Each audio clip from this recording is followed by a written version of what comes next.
Nathan Cole had never expected to receive an invitation to an alien wedding. He was just a junior cultural liaison officer aboard the human diplomatic vessel Horizon's Edge, a man of 28 years who spent most of his days reading reports and learning alien customs. He was not important. He was not special. Or at least, that was what he believed. The message arrived on a Tuesday morning, ship time. Commander Lisa Marsh called him into her office and handed him a datapad with the official seal of the Valorian Empire glowing on its surface. Nathan stared at it for a long moment, certain that there had been some kind of mistake. The Valorian Empire was one of the oldest civilizations in the known galaxy.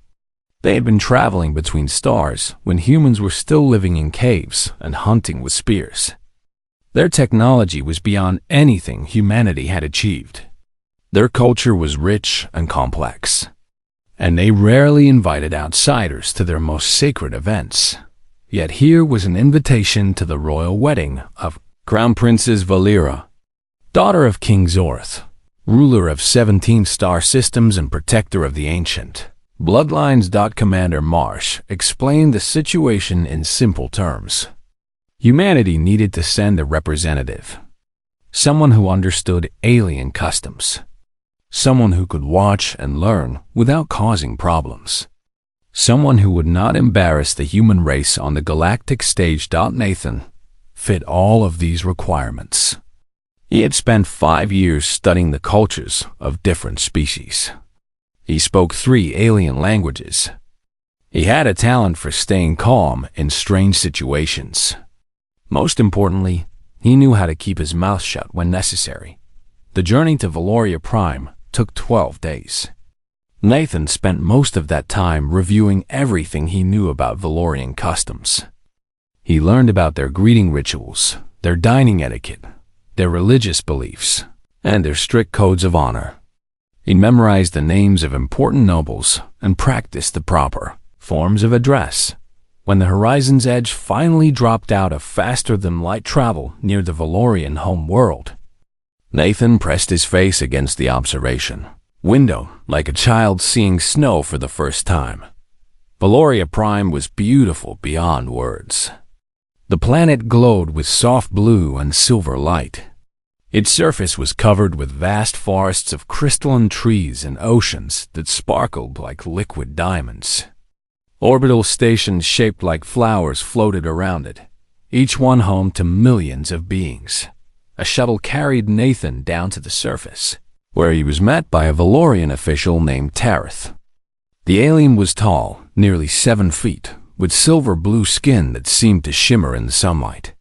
His eyes were large and changed color as he spoke, shifting from deep purple to bright gold, depending on his emotions. Tareth welcomed Nathan in perfect English and led him through the streets of the capital city toward the royal palace. Nathan tried not to stare at everything, but it was difficult. The buildings were made of a material that looked like frozen light. The streets were filled with beings from 100 different worlds, all here to witness the royal wedding. The palace itself was the most impressive structure Nathan had ever seen. It rose from the ground like a mountain of crystal, its towers reaching toward the sky. Bridges of light connected different sections. Gardens floated in mid-air, filled with plants that glowed with their own inner light. Inside, the halls were vast and filled with the soft sound of music that seemed to come from everywhere and nowhere. Thousands of guests moved through the spaces, talking and laughing and conducting business. Nathan felt very small and very human among them. Tareth showed Nathan to his quarters, a room with walls that displayed whatever scenery he wished, and a bed that adjusted to his body perfectly. Then the official left him alone to rest before the evening's welcome reception. Nathan did not rest. He was too excited. He spent the hours before the reception walking through the palace, staying in the public areas and observing everything he could. He watched how different species interacted. He listened to fragments of conversation. He tried to understand the complex social dynamics at play. The welcome reception was held in a hall, so large that Nathan could not see the far end. Floating platforms carried guests between levels. Musicians played instruments that created music Nathan could feel in his bones. Food and drink from 1,000 worlds were available at every turn. Nathan found a quiet spot near one of the refreshment areas and tried to make himself invisible. He was here to observe, not to participate. He was here to learn, not to make connections. He was here to represent humanity by being humble and respectful. A merchant from the Trillion Confederacy struck up a conversation with him. The alien was short and round, with green skin and 4 arms. He was friendly and curious about humans, asking Nathan questions about Earth and human customs. Nathan answered politely, happy to have someone to talk to. That was when the accident happened. A serving drone carrying a tray of delicate glasses malfunctioned. It spun out of control and headed straight toward a group of important-looking Valorians. Nathan saw it happening before anyone else reacted. Without thinking, he jumped forward and caught the drone with both hands, stopping it just before it crashed into a tall Valorian with elaborate robes and a circlet of light around his head. The glasses rattled but did not fall. The drone beeped in confusion. Nathan held it steady until a palace servant hurried over to take control of it. The Valorian he had saved turned to look at him. Nathan felt his heart stop when he recognized the face from his studies. This was Counselor Vexen, the personal advisor to King Zorth himself. Vexen studied Nathan with eyes that shifted from surprise to curiosity. Then he smiled, an expression that showed teeth like polished silver. Quick reflexes, Vexen said in accented English, and calm under pressure. Interesting qualities for a young species. Before Nathan could respond, another voice spoke from behind him. Indeed. Very interesting. Nathan turned and found himself face to face with King Zorth. The ruler of the Valorian Empire was even more impressive in person than in the images Nathan had studied. He stood over 7 feet tall. His robes seemed to be made of captured starlight. His eyes glowed with a soft inner fire that spoke of wisdom and power. Nathan remembered his training and bowed in the proper Valorian fashion, with his right hand over his heart and his head lowered. "Rise, young human," the king said. His voice was deep and kind. "You have done us a service tonight. A small one, perhaps, but one that speaks to your character." The king asked Nathan his name and his purpose at the wedding. Nathan answered honestly, explaining that he was just a junior officer sent to observe and learn. He expected the king to nod politely and move on to more important guests. Instead, King Zorth did something unexpected. He invited Nathan to sit in the section reserved for honored guests during the wedding ceremony tomorrow. It was a tremendous honor, one that Nathan could not refuse without causing offense. Nathan accepted with as much grace as he could manage. The king smiled and moved on, leaving Nathan standing alone with his heart pounding in his chest. He had come to this wedding hoping to stay invisible. Instead, he had just been noticed by the most powerful being in 17 star systems. Nathan had a feeling that his life was about to become very complicated. The days following the interrupted wedding were filled with chaos. Nathan was confined to his quarters, not as a prisoner, but for his own protection. Guards stood outside his door at all times. Meals were brought to him by silent servants. No one told him what was happening. He spent those days pacing his room and watching news reports on the display screen. The galaxy was in an uproar. The scandal had spread to every corner of known space. A Sindari noble had tried to take control of the Valorian throne through manipulation and drugs. It was an act of war in all but name. The Sindari domain denied any involvement. They claimed that Lord Carveth had acted alone, that his actions did not represent their people. But evidence continued to emerge. Communications between Carveth and high-ranking Sindari officials were uncovered. Plans for what would have happened after the wedding were revealed. It had been a carefully organized plot to gain control of the most powerful empire in the galaxy. War seemed inevitable. Fleets were being moved. Diplomatic channels were failing. The galaxy held its breath, waiting for the first shots to be fired. Nathan watched all of this and felt sick. He had done the right thing. He was certain of that. But the consequences were spiraling beyond anything he could have imagined. Had he just started an interstellar war? On the 5th day of his confinement, a message arrived.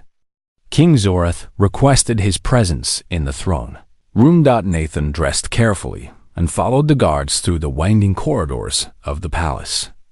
The hallways were quieter than before. The celebration had ended. Now there was only tension and fear. The throne room was vast and empty. Only a handful of advisors stood near the walls. King Zorath sat on his crystalline throne, looking older and more tired than he had at the wedding. Beside him, in a smaller chair, sat Princess Valera. Nathan's breath caught when he saw her. She was awake and alert now, her eyes clear and bright. She looked at him with an expression he could not identify. Curiosity, perhaps gratitude, something else he did not have a name for. He approached the throne and bowed in the Valorian fashion, his hand over his heart. "Rise, Nathan Cole," the king said. His voice was heavy with exhaustion. "You have been patient during these difficult days. We owe you an explanation." The king told him everything. The drug that had been used on the princess was slow-acting. It had been administered over several months, hidden in her food and drink. By the time of the wedding, she had been almost completely under its influence. She had known something was wrong but had been unable to act on that knowledge. If the wedding had been completed, the binding would have given Lord Carveth legal authority over the princess.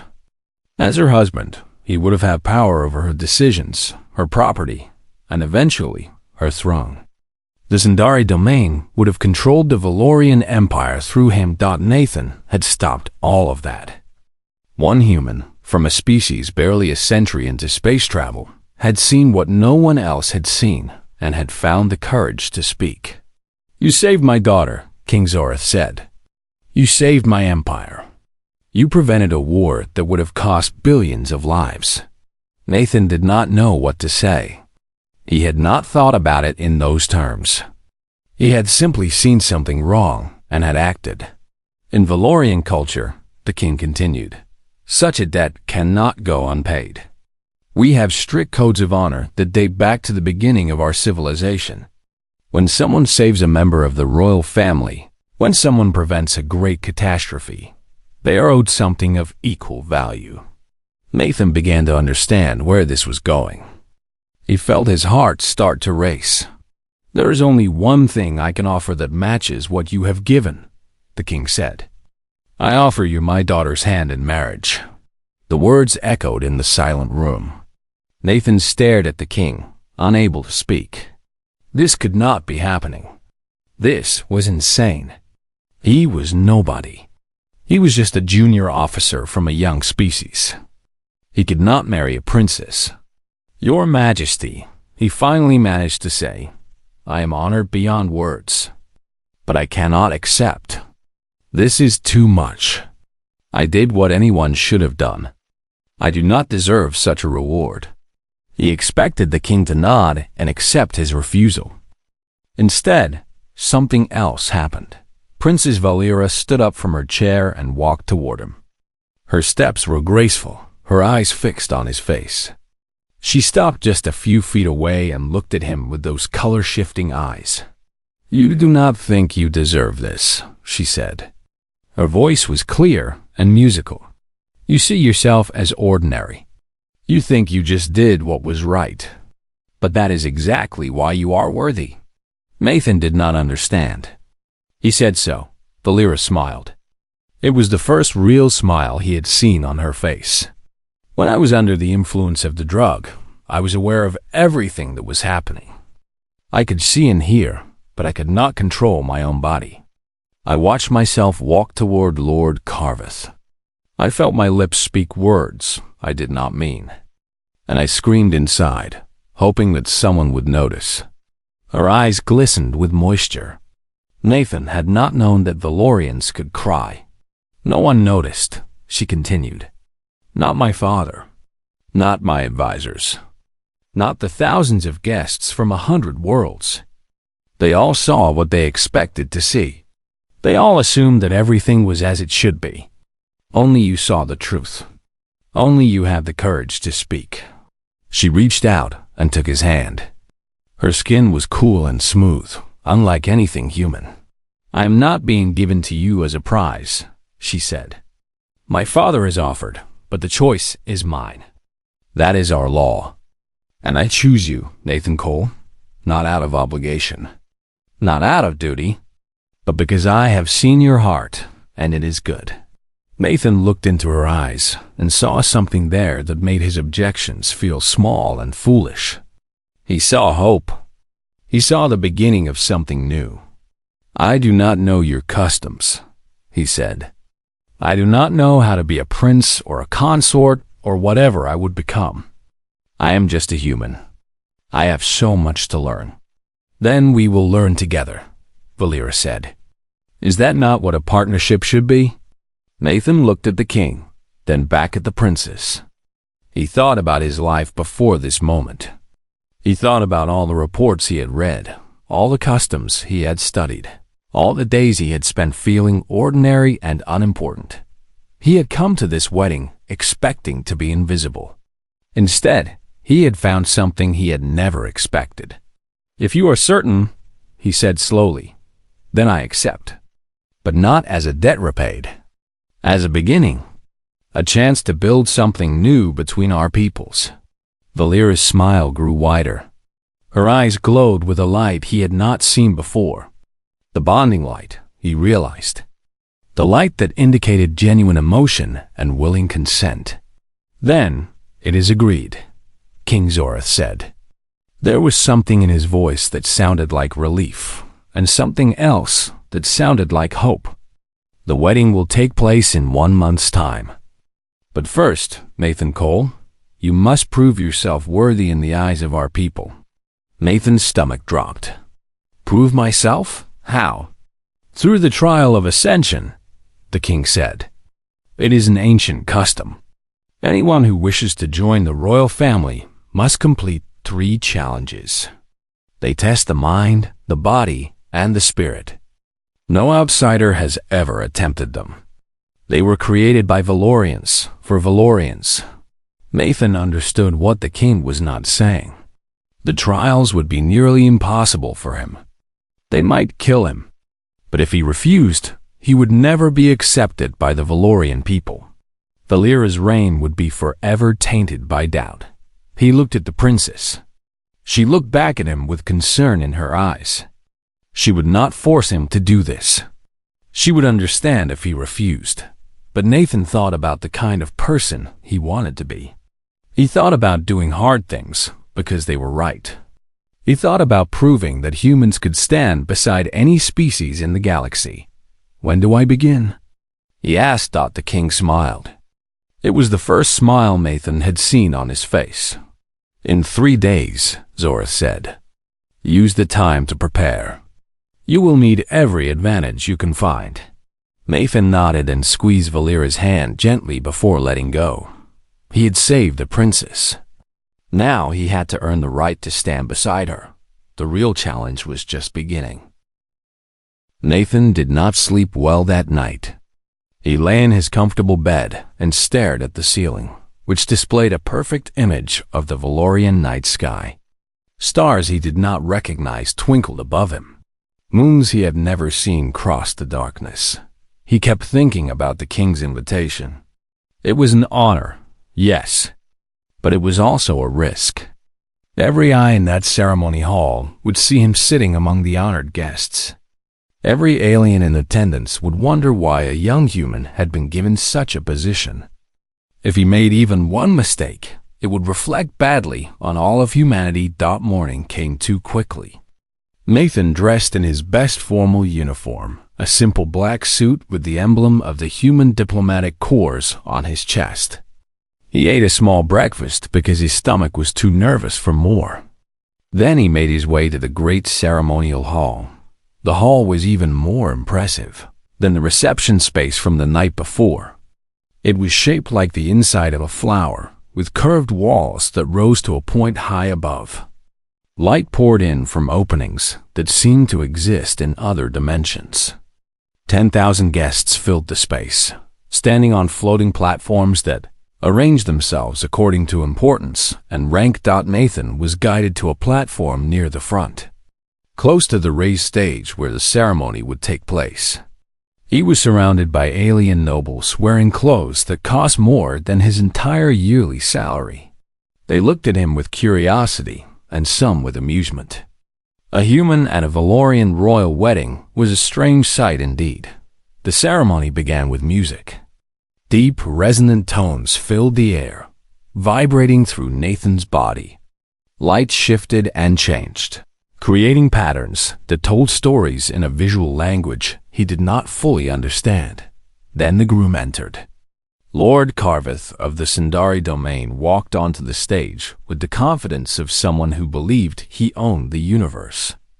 He was tall even by Valorian standards, with darker blue skin and eyes that glowed a constant red. His smile was wide, but Nathan noticed something wrong with it. It did not reach his eyes. It was the smile of someone who was winning a game, not someone about to marry the love of his life. Nathan watched carefully. He had studied Valorian expressions and body language for years. He knew what happiness looked like on their faces. He knew what love looked like. Lord Carveth showed neither of these things. Instead, his expression reminded Nathan of a predator that had finally cornered its prey. Then the princess entered, and Nathan understood that something was terribly wrong. Crown. Princess Valera was beautiful in the way that stars are beautiful, distant and burning and eternal. She wore robes that seemed to be woven from captured moonlight. Her silver blue skin glowed softly. Her features were delicate and proud, but her eyes were wrong. Valorians felt strong emotions during important moments, and these emotions showed in their eyes.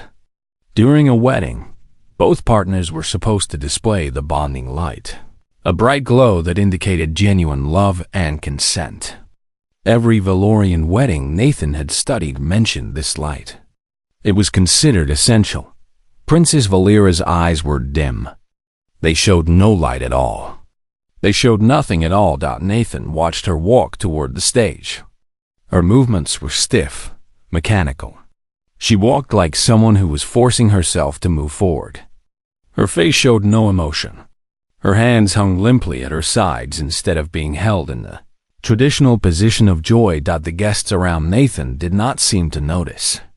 Perhaps they were too caught up in the spectacle.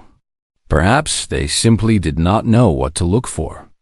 But Nathan had spent 5 years studying alien cultures. He knew what he was seeing. The princess was not acting like a willing bride. She was acting like a prisoner. The ceremony continued. An ancient priest spoke words in the old Valorian language. Lord Carveth responded with the traditional phrases.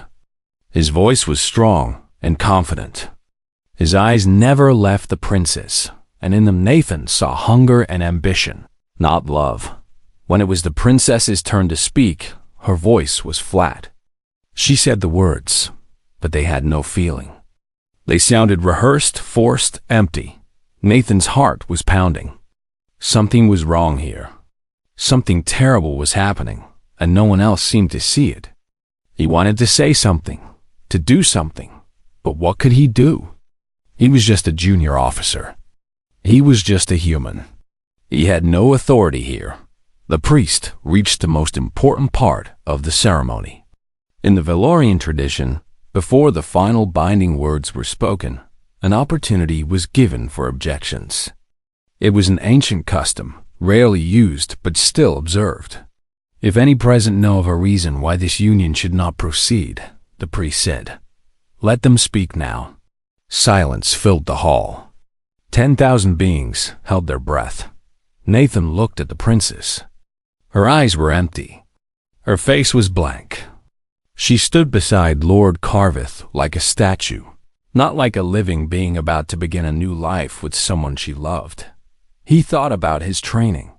He thought about diplomatic protocols. He thought about the consequences of what he was about to do. He would probably be arrested. He might start an interstellar incident. His career would be over. But he also thought about doing the right thing. He thought about what kind of person he wanted to be.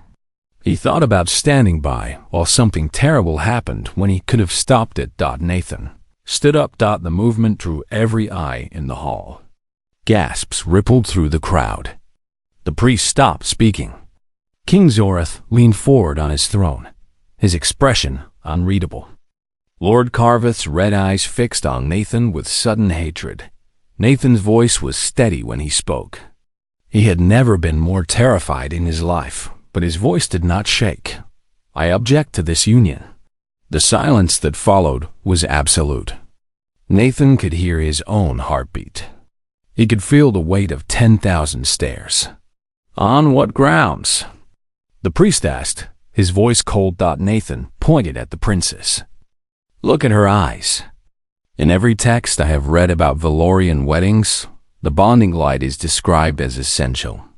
It appears when both partners enter the union willingly and with love.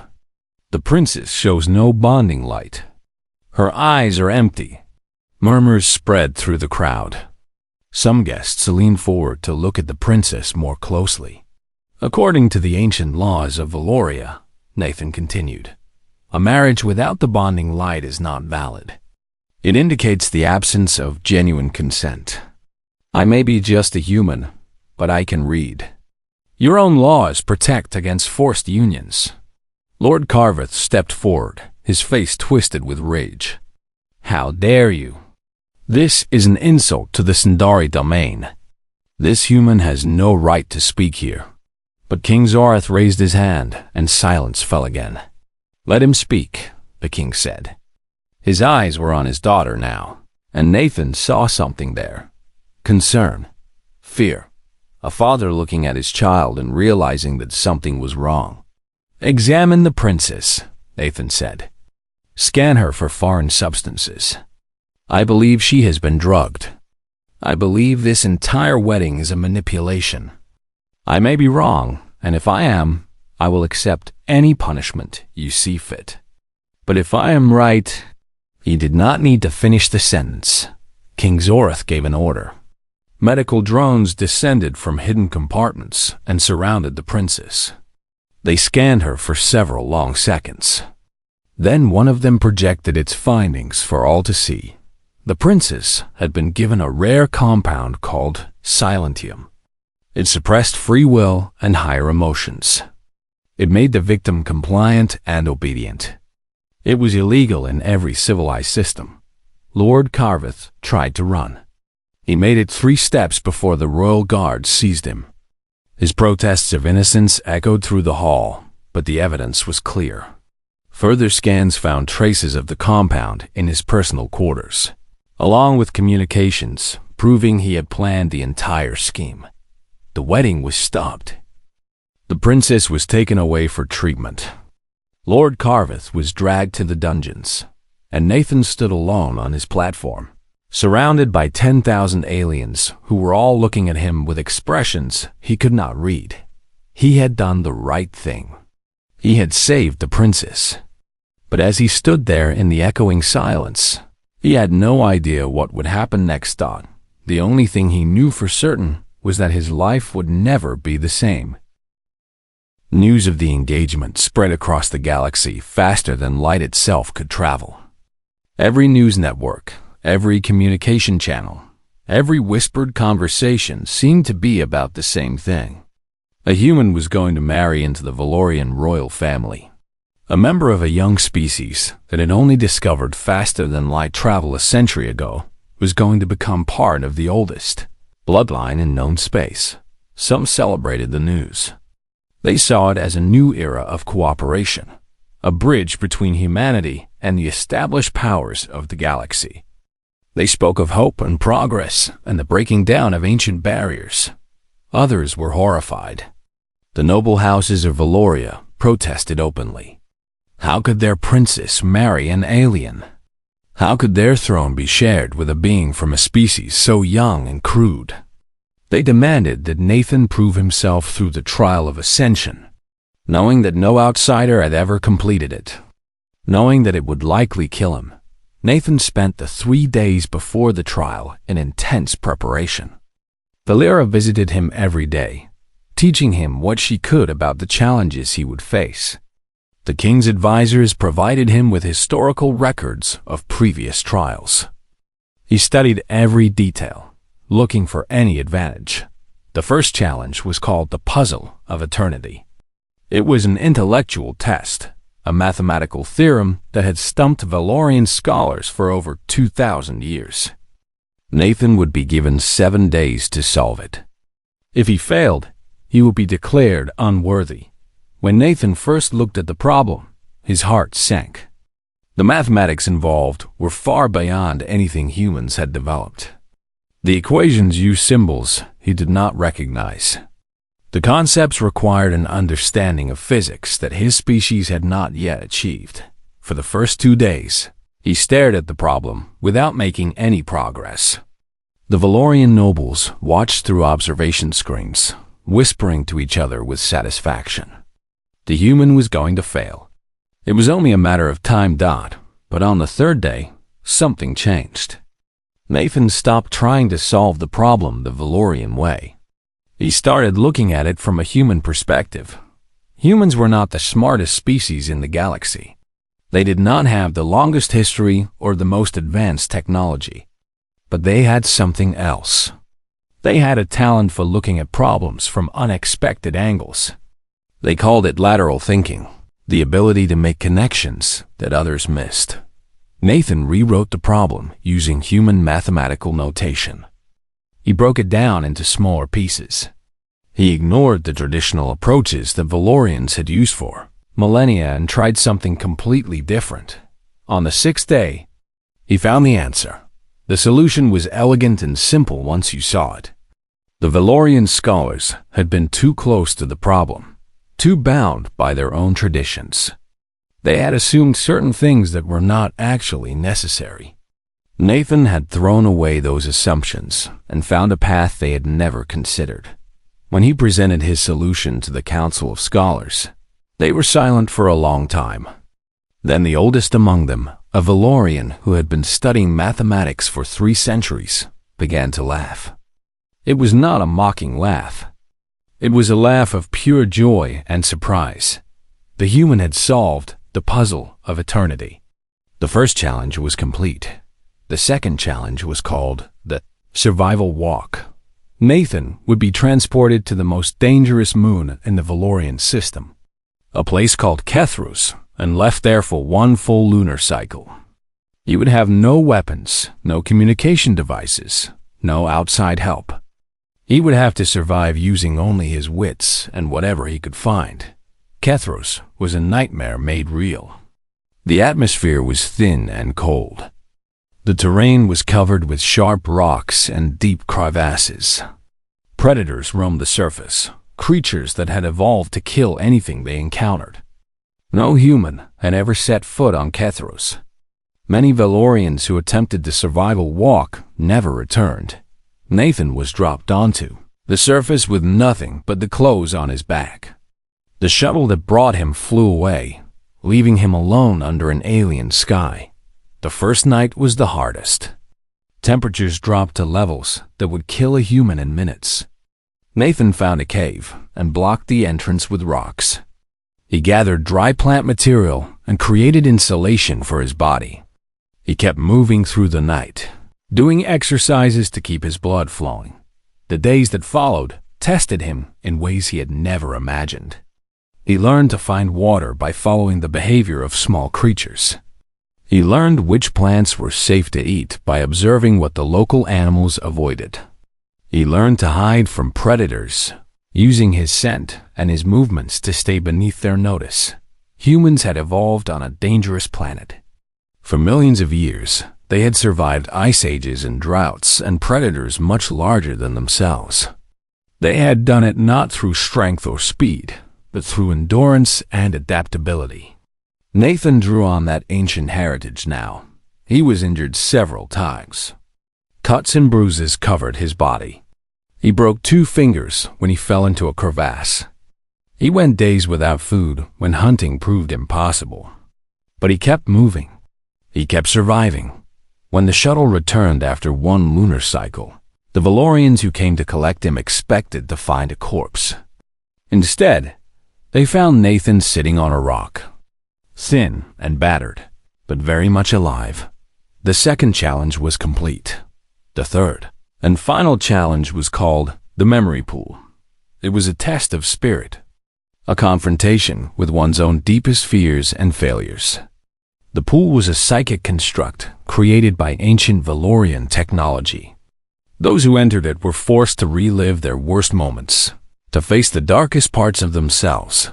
Many who entered the memory pool went mad. They emerged broken, unable to tell the difference between memory and reality. Some never emerged at all, their minds lost forever in loops of pain and regret. Nathan stood at the edge of the pool, looking down at the silvery liquid that was not really liquid at all. Valera stood beside him, her face pale with worry. "You do not have to do this," she said. "We can find another way." Nathan shook his head. "If I run from this, I will always wonder if I was truly worthy, and your people will always doubt me." He stepped into the pool. The memories came like waves crashing over him. He was 8 years old again, standing at the hospital where his parents had been taken after the shuttle accident. He heard the doctor's words. He felt the emptiness that followed. He had been alone ever since that day, an orphan in a universe too large and too cold. He was 15, failing his academy entrance exam for the first time. He felt the shame, the certainty that he would never amount to anything. He heard the voices of those who had mocked him, who had told him he was not good enough. He was 23, watching from a distance as the woman he loved chose someone else. He felt the rejection, the belief that he was unworthy of being loved. The memories kept coming. Every failure, every moment of weakness, every time he had felt small and afraid and alone. The pool showed him all of it, forcing him to experience each moment as if it were happening again. But Nathan did something that the pool had not expected. He accepted it. Humans carried their trauma differently than other species. They did not try to forget or suppress their pain. They carried it with them, let it become part of who they were. They used their suffering to build strength. They turned their scars into armor. Nathan faced each memory and acknowledged it. Yes, he had lost his parents. That loss had made him value every connection he formed. Yes, he had failed many times. Those failures had taught him to keep trying. Yes, he had been rejected and hurt. That pain had taught him empathy. He walked through the pool not by fighting his memories, but by embracing them. He emerged on the other side with tears on his face and a peace in his heart that he had never known before. The third challenge was complete when Nathan walked out of the testing chamber. The Valorian nobles who had gathered to watch his failure fell silent. They had expected him to break. They had expected to see another weak alien crumble under the weight of their ancient trials. Instead, they saw a human who had proven himself worthy by being exactly what he was. News of his success spread across the galaxy. Humanity had a new hero, and Nathan Cole had earned the right to stand beside a princess. The wedding could proceed. The day of the wedding arrived under clear skies and brilliant sunshine. Valoria Prime seemed to glow with a special light, as if the planet itself was celebrating. Billions watched from across the galaxy as the impossible became real. Nathan stood in a preparation chamber, staring at his reflection in a mirror that showed him from every angle. He wore robes that had been specially designed for this day, a blend of Valorian and human styles. The fabric shimmered like starlight, but the cut was simple and practical, the way humans preferred. His hands were shaking. He had faced the trial of ascension. He had survived impossible challenges. But standing here, about to marry a princess from an alien species in front of the entire galaxy, he felt more nervous than he had ever felt in his life. A knock came at the door. Commander Lisa Marsh entered, wearing her formal uniform with all her medals displayed. She was the highest-ranking human present, sent by Earth to witness this historic moment. "Are you holding up?" she asked. Nathan laughed weakly. "I have faced alien predators and ancient puzzles. I thought I would be ready for this. I was wrong." Marsh smiled and put a hand on his shoulder. "You have come a long way from the junior officer I sent to observe a wedding. You know that, right?" Nathan nodded. It felt like a lifetime ago, even though only a few months had passed. "Humanity is proud of you," Marsh continued. "Not just for what you did, but for how you did it. You showed the galaxy who we are. You showed them that we are worth knowing." The words meant more to Nathan than he could express. He thanked her and finished his preparations. The ceremony was held in the same great hall where Nathan had interrupted the first wedding. But everything was different now. The decorations were different. The mood was different. The guests looked at Nathan not with confusion or amusement, but with respect and wonder. Dignitaries from 100 worlds filled the hall. Representatives from species that had never attended a Valorian wedding before had come to witness this moment. The human delegation was small but proud. Standing in a place of honor near the front, music began to play, different from the music at the first ceremony. This composition had been created specifically for today, blending Valorian melodies with human rhythms. It was something entirely new. Just like the union it celebrated, Nathan walked onto the stage and took his place. His heart was pounding so hard, he was certain everyone could hear it. He looked out at the sea of faces and tried to focus on breathing. Then Valera entered, and Nathan forgot how to breathe at all. She was beautiful beyond anything he had ever seen. Her robes were made of light itself, shifting and flowing around her like living things. Her silver blue skin glowed from within. Her eyes, those color-shifting eyes that had first told him something was wrong, now blazed with a light so bright it almost hurt to look at. The bonding light. Stronger than any ever recorded in Valorian history, she walked toward him with grace and purpose, her gaze never leaving his face. When she reached him, she took his hands in hers. Her touch was cool and gentle, but he felt warmth spreading through him nonetheless. The ceremony began. The priest spoke words in the old Valorian language, and a translator whispered the meanings into Nathan's ear. But Nathan barely heard them. He was lost in Valera's eyes, in the reality of this moment. When it came time for the vows, Valera spoke first. She spoke of seeing Nathan's courage at the first wedding. She spoke of the hope he had given her when she thought all hope was lost.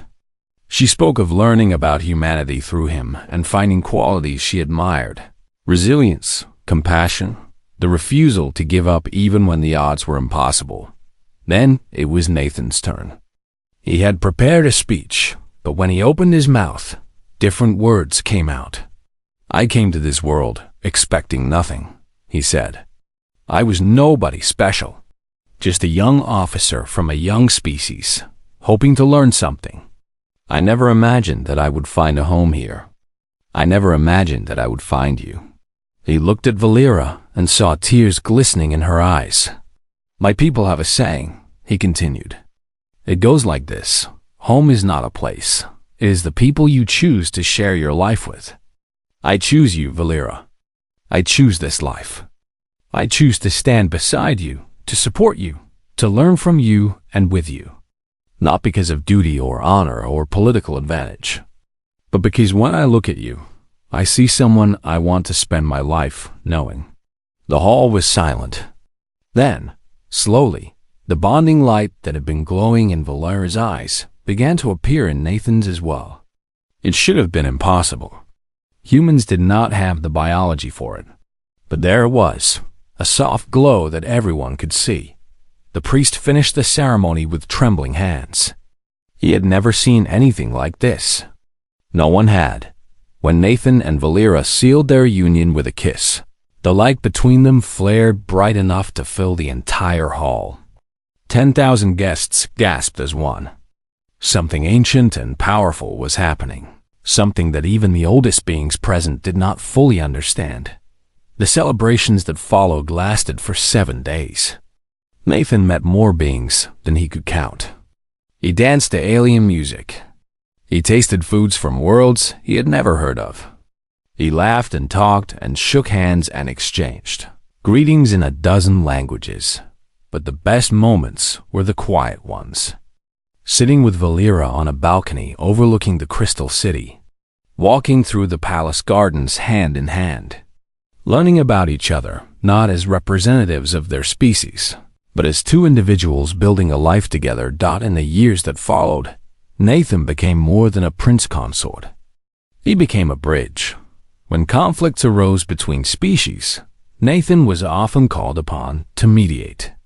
His unique perspective, born from being an outsider who had earned his place, allowed him to see solutions that others missed.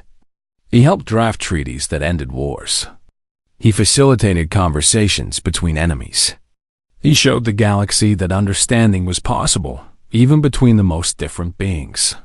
Valera eventually became queen after her father's peaceful passing.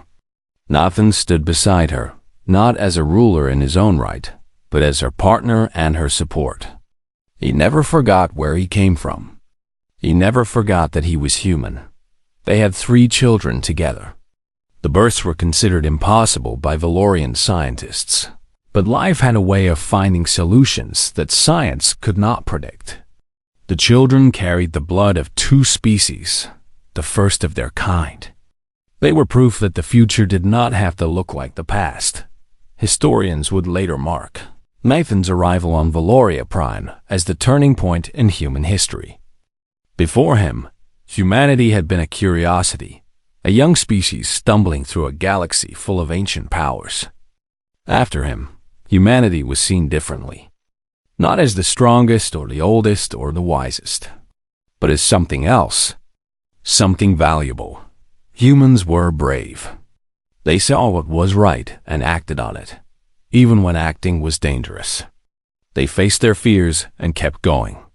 They adapted and survived and refused to give up. Nathan never thought of himself as special.